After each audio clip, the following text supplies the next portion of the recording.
имрӯзҳо дар сартосари кишварамон даври аввали озмуни ҷумҳуриявӣ фуруғи субҳи донои китобаст баргузор гашта истодааст. дар муассисаи таҳсилоти миёнаи умумии рақами 52-юми ноҳияи Исмоили Сомонии шаҳри Душанбе низ даври мактабии он дар сатҳи хеле баланд баргузор шуд. ҳакамони озмун ҳар як довталабро бо диққат гӯш намуда, тавассути саволу ҷавоб беҳтаринҳоро муайян намуданд. дар озмун нафарони зиёд ҳуҷҷат супорида буданд ва ҳамагӣ 16 нафар тавонистанд ба даври навбатӣ, яъне ба даври ноҳиявӣ роҳхат ёбанд. ман Самадова Ҳанифа, хонандаи синфи ҳафти ваи муассисаи таҳсилоти миёнаи умумии рақами 52-и шаҳри Душанбе ноҳияи Исмоили Сомонӣ мебошам. мехоҳам имрӯз дар озмуни фуруғи субҳи донои китоб аст аз рӯи номинатсияи якум, яъне аз бар намудани адабиёти классик иштирок намоям ва ҳозир мехоҳам ғазали дӯстдоштаи худамро ки аз Хоқонии Шервонӣ мебошад баҳри шумо пешкаш намоям. эй роҳати ҷонҳо ба ту ороми ҷони кистӣ, дил дар ҳавасат ҷон медиҳад, ту дилситони кисти. эй гулбуни нодида дай, асли ту чӣ, васли ту кай, бо бӯи мушку ранги май, аз гулситони кисти. эй аз бутон дилхоҳ ту, дар ҳусни шоҳон шоҳ ту, маро бигӯ эй моҳ ту, ки аз осмони кисти. бикшо садаф яъне даҳан, бифшон гӯҳар яъне сухан, пинҳон макун яъне зиман, то ишқдони кисти. чун зери ҳар мӯе ҷудо, як шаҳри ҷон дори наво, холӣ буд гуфтан туро, ҷоно ки ҷонони кисти. бо моеву бо мо наӣ, баргу аз они кисти. донам ки аз они мо наӣ, баргу аз они кисти. хоқонӣ аз теъмори ту ҳайрон шуданд дар кори ту, эй ҷони ӯ ғамхори ту ғамнишони кисти. من شکرک شبنم خواننده صنف 6 ای مؤسسه تحصیلاتی میانه عمومی رقم 52 ناحیه اسماعیلی سامانی شهر دوشنبه می باشم. من امروز می خواهم در آزمون فروغ صبح دانایی کتاب است از روی نامیناسیون ادبیات کلاسیکی اشتراک نمایم. حاضر بهر شما می خواهم یک غزل حافظ را قرائت نمایم. دل می رود زی دستم صاحب دلان خدا را، در داکی رازی پنهان خواهد شد آشکارا. کشتی نشستگانم ای باد شرطه برخیز، باشد که باز بینم دیدار آشنا را. 10 روزه مهر گردون افسانه است و افسون، نیکی به جای یاران فرصت شماری یارا. ای صاحب کرامت شکرانه سلامت، روز تفقد کن درویش بینوا را. آسایش دو گیتی تفسیر این دو حرف است، با دوستان مروت به دشمنان مدارا. هنگام تنگ دستی در عیش کوش و مستی، کین کیمیای هستی قارون کند گدا را. خوبان پارسیگو بخشندگان عمرند، ساقی بده بشارت ریندان پارسا را. حافظ به خود نپوشید این خرقه میالود، ای شیخ پاک دامن معذور دار ما را. من دلنازه احکام‌الدین، خواننده صنف 6 بی مؤسسه تحصیلات میانه عمومی رقم 52 ناحیه اسماعیلی سامانی شهر دوشنبه میخواهم امروز در آزمون فروغ صبح دانایی کتاب است از روی نامیناسیون ادبیات کلاسیکی اشتراک نمایم. میخواهم که از شاعر کلاسیک شوکت بخارایی یک غزل قرائت نمایم. دل زبانی شکوه پیش من زی سختی باز کرد، شیشه چون وقتی شکستن شد مرا آواز کرد. از فیغان گردید افزون تیره بختی های من، کلبه ام را تیره دودی شعله آواز کرد. به تو دردی می بخاطر شد مرا گردی ملال، صافی او گردید رنگ از چهره اش پرواز کرد. نغمه های آن صنم تا صبح می آید به گوش، گوی امشب مطرب از او نار تاری ساز کرد. چون نگاه کوزی چشمی سرمدار آید برون، شوکت از خاک صفاهان رسوی شیراز کرد. من قاسمова ماهیره، خواننده صنف 6 ای مؤسسه تحصیلات میانه عمومی رقم 52 ناحیه اسماعیلی سامانی شهر دوشنبه می باشم. من می خواهم در آزمون فروغ صبح دانایی کتاب است از روی نامیناسیون ادبیات کلاسیک اشتراک نمایم. حالا می خواهم یک غزل از ناظم هراتی قرائت نمایم. با دیمو نگیریم ز خرمن پریکاه، برقیمو نماییم قناعت به گیاه. عزت نتوان یافت به تقلید عزیزان. یوسف نشود هر کی در افتاد به چاه. از بس که دل افسردم از صفحت رازی. دستم بره می رود و خامه براه. چون مرغ که از شاخ به شاخی کند آهنگ. هر لحظه شوم منتقل از آه به آه. خورند زی بس خلقی جهان در نظری هم. از هم بستانند سری را به کلاه. از سعی تو نازیم چی براید که در این دشت. در سایه هر خاربن افتاده سپاه.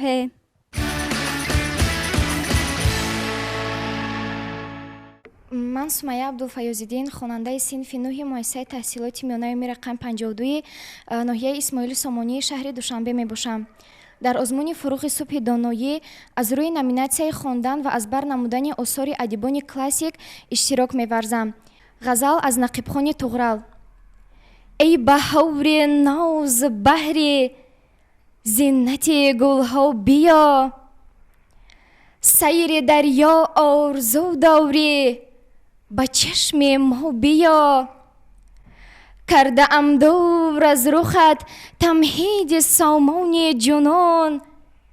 ای سویدای دلم را دوره سودا بیا. از وفا دوریم هر دم آرزوی مقدمت. هر بنی ما چشم امید است سوی ما بیا. کی بود بیمیزی ما زین سوست مغزان دغل. گر بینای جانب ما سخت بی پروا بیا. دل ز هجران تو آشفته است چون اوراق گل.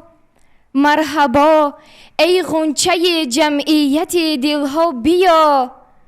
ای خوشان مصرع که طغرل می سراید به دل. یا مرا با خود ببر آنجا که هستی یا بیا. خواننده صنف 10 ای مؤسسه تحصیلات میانه عمومی رقم 52 ناحیه اسماعیل سامانی شهر دوشنبه می خواهم در آزمون فروغ صبح دانایی کتاب است از روی نامیناسیای ادبیات معاصر اشتراک نمایم. می خواهم شعر را از اجازیات حبیب یوسفی برای شما پیشکش نمایم. گر وطن دل را تو می خواهی فدا سازم به جان. دل برای مهر تو ای مهر من باشد مکان. دل بدان از بهر تو یک لحظه هم بیگانه نیست. همچو مرغی کرده اندر شاخ مهرت آشیان. تو چنان محبوبه عاشق نواز مهر تو. جا گرفته در دل مهنت کش روی جهان. شفقت دل، شادی دل، هستی دل با تو است. هرچی می خواهی بفرما دل به فرمانت روان. از چی من دل را مکان در سینه خود دادم. زان که مهر تو نموده سینه دل را مکان. خرمن غمهای دل را آتش مهر تو سوخت. دای ما دل را بهار است و بهارش به خزان. دل در آغوش چو بستان تو دایم خرم است. با هزاران دلبران دلربای دلستان. دل کجا طاقت نماید دشمنت گردم زند. از برای دفع او کوشش نماید هر زمان. من هوالف غیرت خواننده صنف 11 ای مؤسسه تحصیلات میانه عمومی رقم 52 ناحیه اسماعیل سامانی شهر دوشنبه امروز در آزمون فروغ صبح دانایی کتاب است از روی نامیناسیای ادبیات معاصر اشتراک می نمایم. می خواهم غزل از استاد لایق شیرالی پیشکش شما نمایم. از کوه چون سنگ فتد صد سنگ را بیجا کند. مردی چون نامردی کند صد مرد را رسوا کند. نادان چو دانایی کند احسن بگوییمش همه. اما چی بتوان کرد اگر نادانی دانا کند. شوق اگر سرکوب شد ناخوب شد ناخوب شد. از کور ذوق داد اگر استیزه با بینا کند. هر کس تواند رود را با جوی ها سازد جدا. آن کیست کز دریا دلی یک قطره را دریا کند. هر کس تواند مرده را بر خاک بسپارد، ولی آن کیست خاک مرده را تاج سر دنیا کند. من با کسی هم داستان ای دوستان ای راستان، که امروز خود را زینه تا قله فردا کند. جمعزاده همیرا هستم، خواننده صنف 11 بی مؤسسه تحصیلات میانه عمومی رقم 52 ناحیه اسماعیل سامانی شهر دوشنبه. امروز میخواهم در آزمون فروغ صبح دانایی کتاب است از روی نامیناسیون ادبیات معاصر اشتراک نمایم. جان شیرین اینقدر جنگم مکن، اینقدر بیهوده دلتنگم مکن. گشته گشته از سفر باز آمدم، باز در نزدت به پرواز آمدم. هر کجا که خواب کردم خیستم، هر کجا که بود جای زیستم. این دل من منزل یاد تو بود، یاد روی حسن آباد تو بود. به تو نگذشت از گلویم آب هم، به تو در چشمم نیامد خواب هم. به تو هر یک روز من یک سال شد، به تو دل غش کرد چون اطفال شد. به تو دیدم گرچه زیبا دختران، به تو بشنیدم سرود عاشقان. به تو گاه در بلبل گویا شدم، به تو در توی و تماشاها شدم. به تو در وصف زنان گفتم سخن، به تو در مجلس فشردم دست زن. لیک در پیش نظر روی تو بود، جلوه ها و چشم و ابروی تو بود. جان شیرین پس دیگر جنگم مکن، اینقدر بیهوده دلتنگم مکن. نیستم مثل پدرهای دیگر، در بر فرزندها شام و سحر. چار گردد چشم آنها در رهم، گم زند دلهای آنها دم به دم. کو پدر گوید اگر فرزند ما، می نمایی تو بسوی در نگاه. در زمان پیش اجدادان ما، ترک می کردند کوهستان ما. بخت می جستند از بیچارگی، مرده می رفتند در آوارگی.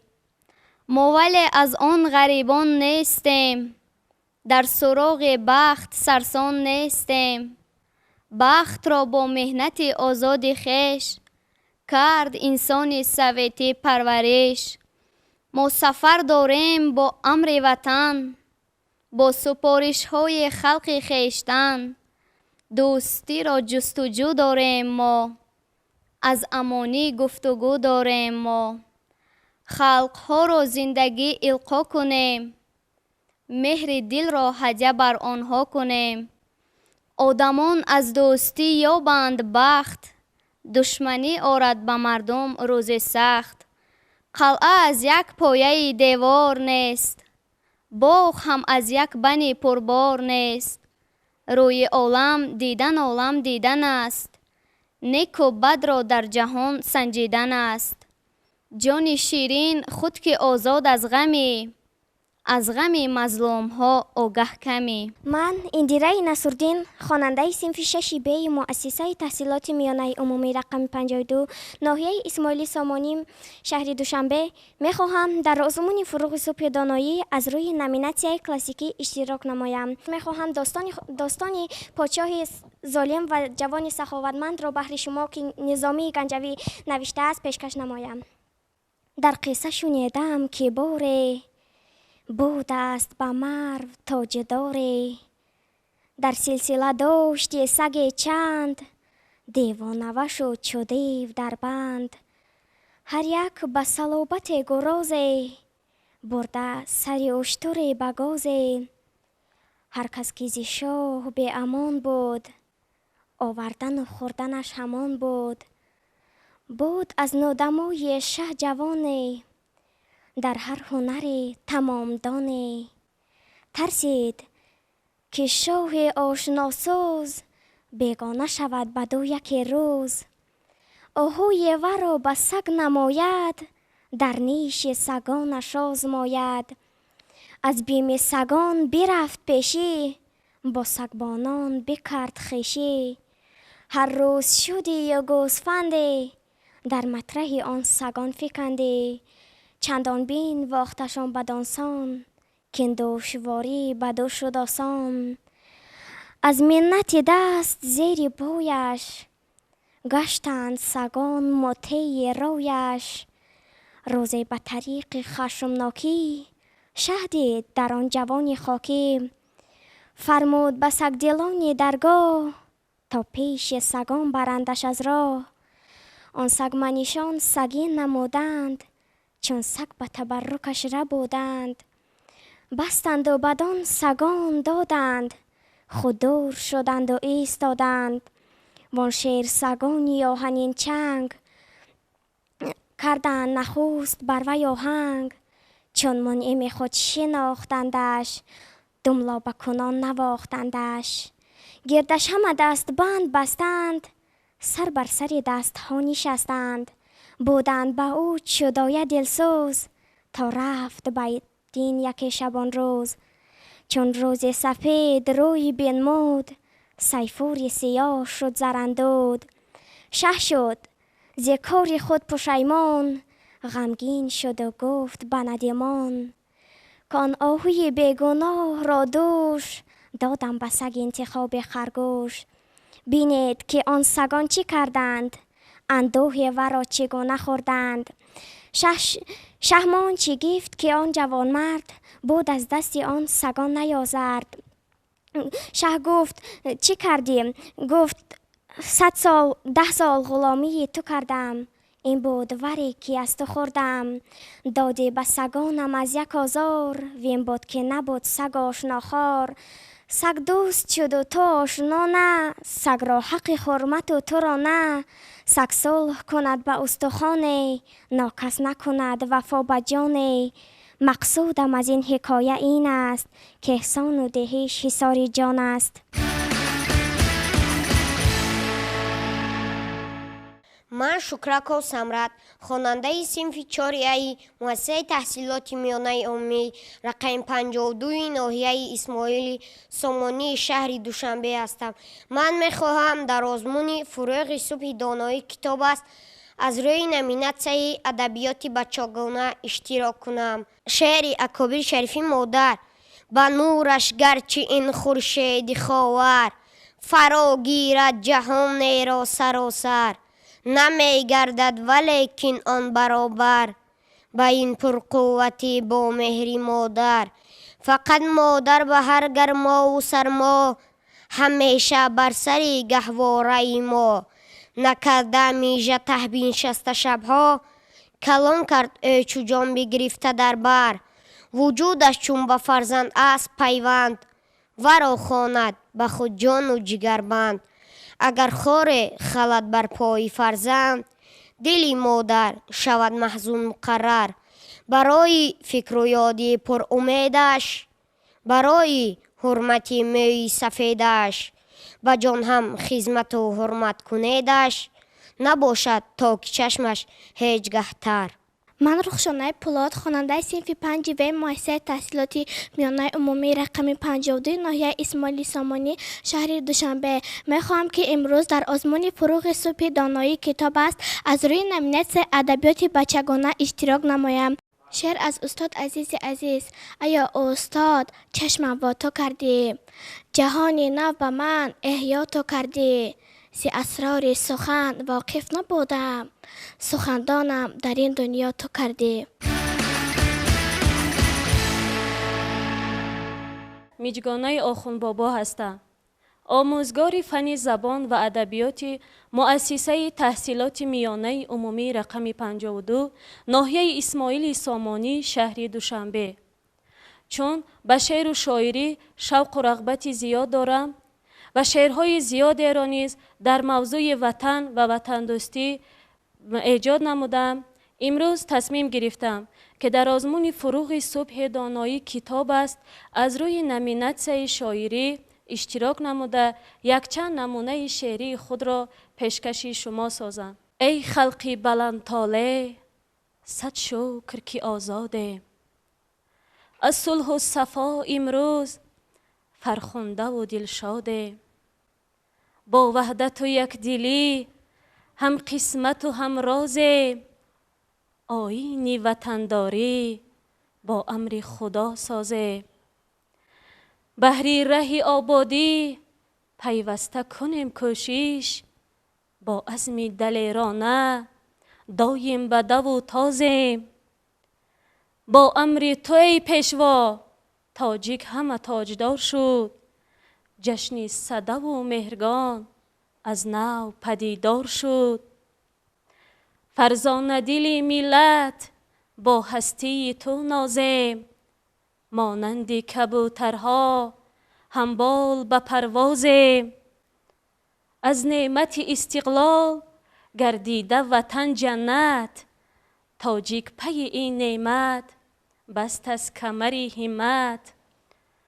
نوروزی تاجیکان نوروز جهانی شد. هر خنده تاجیکان از صلح و امانی شد. در جنبسته آزمون و بهترین ها برای اشتراک در دوره نوبتی راه خط داده شد. فروغ صبح دانایی از روی نامیناسیای کلاسیکی اشتراک نمایم.